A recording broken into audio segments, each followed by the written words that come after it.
नमस्कार छात्रों, अभी तक हमने पढ़ा था परिमेय संख्या के विषय में।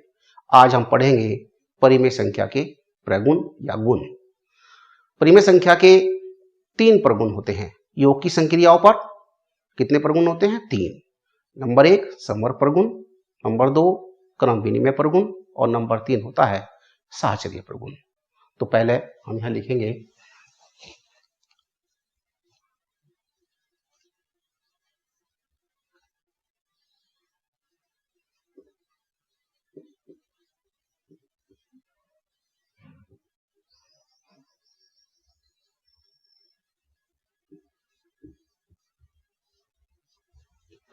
पहला होता है योग की संक्रिया।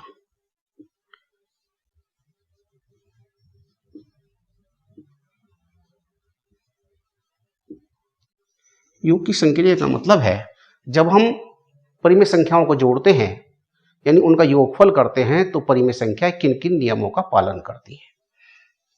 नंबर 1 है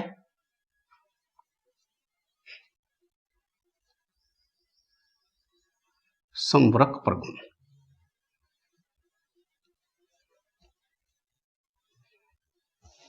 क्या है? यदि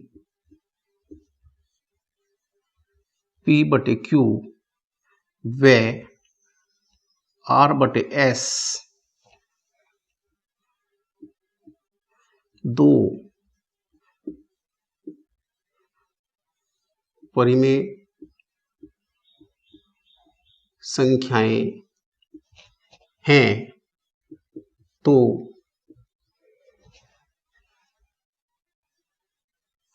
P/Q जमा R/S भी एक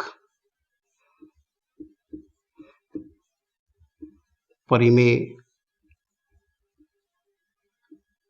संख्या होती है। मतलब क्या है? यदि P/Q व R/S दो परिमेय संख्याएं हैं तो जब उनका हम योगफल निकालते हैं P/Q जमा R/S यानी उनको जोड़ते हैं तो जो योगफल आएगा वह भी एक परिमेय संख्या होगी। देखो कैसे? जैसे 1/2 जमा 3/4 यानी ये दो परिमेय संख्याएं हैं। 1/2 पहली परिमेय संख्या, 3/4 दूसरी परिमेय संख्या। हम क्या कर रहे हैं? इनको जोड़ रहे हैं यानी इनका योगफल निकाल रहे हैं। तो कैसे निकाल लेंगे? योगफल निकालने के लिए सबसे पहले हम देखते हैं कि जो हमें परिमेय संख्याएं दी गई हैं उनके हर बराबर हैं या नहीं। तो पहली जो परिमेय संख्या है 1/2 इसका हर है 2 और जो दूसरी परिमेय संख्या है 3/4 उसका हर है 4। तो दोनों का हर 4 करने के लिए हम यहाँ जो 2 लिखा है इसका हम 4 बना देंगे। कैसे? अंश और हर दोनों में क्या कर देंगे? 2 की गुना कर लेंगे। अंश में 2 की गुना और हर में भी 2 की गुना यानी हो जाएगा 2 गुना 2।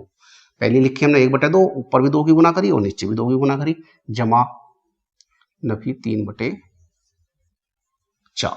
तो ये हो जाएगा, ये क्या हो जाएगा? 2 एकम 2/2 दूनी 4 जमा 3/4। तो दोनों के हर बराबर हो गए। अब क्या करेंगे? हम 2 को और 3 को जोड़ लेंगे। किसे जोड़ेंगे? 2 और 3। तो इनमें क्या होगा? ये दोनों जो पूर्णांक हैं एक प्लस का है और एक माइनस का है। तो हम क्या करेंगे? अब इनको घटा देंगे। ये घट जाएंगे आपस में और क्या बचेगा? नफी का 1 और बटे आ जाएगा 4। तो जो -1/4 है यह भी एक परिमेय संख्या है। क्या है ये? ये भी एक परिमेय संख्या है। तो इसका मतलब ये है कि जो परिमेय संख्या हैं वे योग की संक्रिया पर समवर्ग के नियम को संतुष्ट करती हैं या उसके नियम का पालन करती हैं। इसके बाद है परिमेय संख्याओं का प्रगुण नंबर 2। उसे क्या बोलते हैं? क्रम विनिमय का नियम। क्रम विनिमय का नियम ये तो है नंबर 1। अब इसके बाद आएगा नंबर 2 क्रम विनिमय प्रगुण।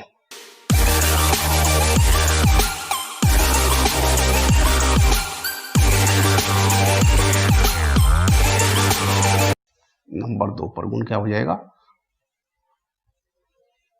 क्रम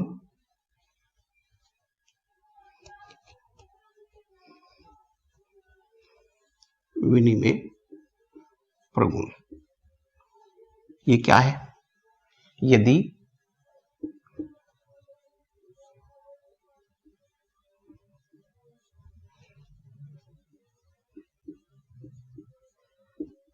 दो परिमेय संख्याएं कौन कौन सी, P/Q व R/S हैं, तो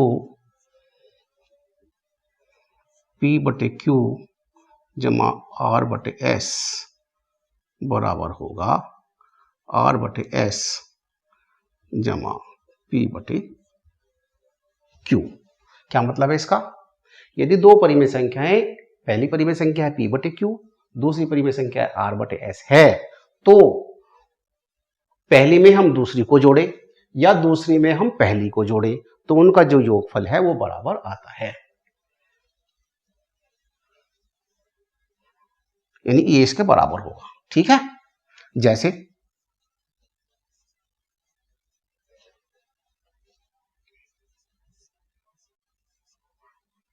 3/5 में हमें जोड़ना है नफी 7/10, या इसे हम लिख लें नफी 7/10 में हमें जोड़ना है 3/5।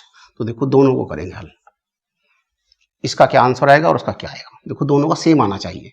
तो यहाँ क्या करेंगे, हम पहले हर बराबर करेंगे, इसमें ऊपर नीचे 2 की गुना कर लेंगे, 3 गुना 2/5 गुना 2 जमा नफी 7/10।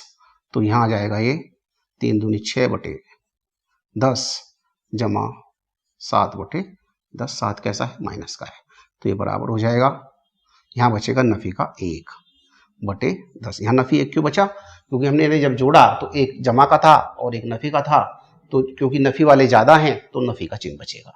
ठीक, तो यहाँ क्या बचा, माइनस के 1/10। अब इसको हल करते हैं, देखो यहां भी वही करेंगे, नफी 7/10 लिख लिया, जमा इसमें 2 की गुना करेंगे, हर में भी और अंश में भी, दोनों में इसका हर बराबर कर लिया। ठीक, तो यहाँ क्या आ गया, नफी के 7/10 जमा 3 दूनी 6/5 दूनी 10, तो ये बराबर हो गया, क्या आ गया, नीचे आ गया 10, ऊपर आ गया नफी का 7 जमा 6।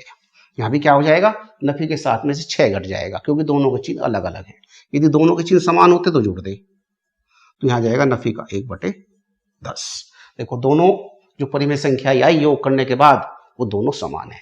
इसका अर्थ ये है कि जो योग की संक्रिया है, परिमेय संख्याओं के जो गुण हैं वो क्रम विनिमय के नियम को संतुष्ट करती हैं या उनका पालन करती हैं।